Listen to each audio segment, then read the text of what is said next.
Praise the lord. ఆదివారము మే 12, 2024. ఈ రోజు దేవుని వాక్యము, నీవు నా ఆజ్ఞలను ఆలకింపవలెనని నేనెంతో కోరుచున్నాను. ఆలకించిన ఎడల నీ క్షేమము నది వలెను, నీ నీతి సముద్ర తరంగముల వలెను ఉండును. యెషయా గ్రంథము 48వ అధ్యాయము 18వ వచనము. దేవుని ఆశీర్వాదముతో నడుచుట.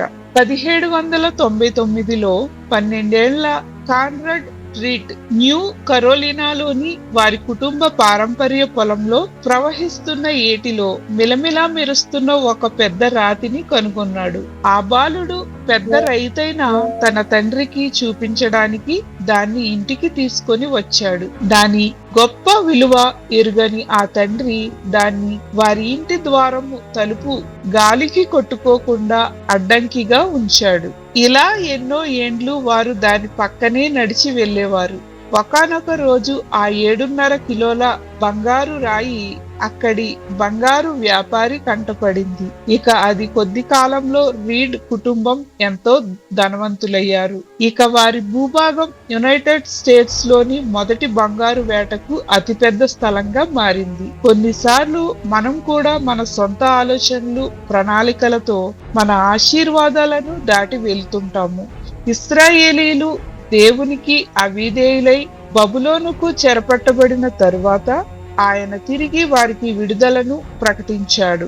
అయితే వారు ఏమి కోల్పోయారో కూడా ఆయన వారికి గుర్తు చేశాడు. నీకు ప్రయోజనము కలుగునట్లు నీ దేవుడైన యెహోవానగు నేనే నీకు ఉపదేశము చేయుదును.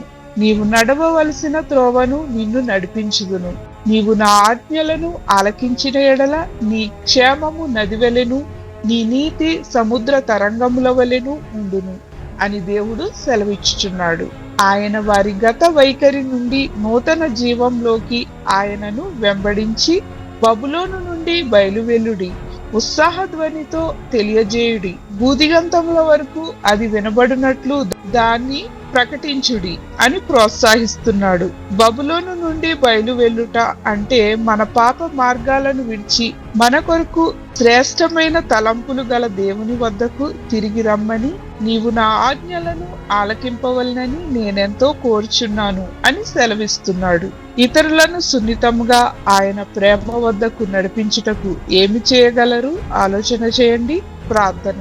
ప్రేమగల ప్రభువా, మీతో నడిచే అనుభవాన్ని హత్తుకునేలా, నీలో మాత్రమే పొందగల ఆశీర్వాదాలను కనుగొనేలా నాకు సహాయం చేయమని యేసు నామమున అడుగుచున్నాం తండ్రి.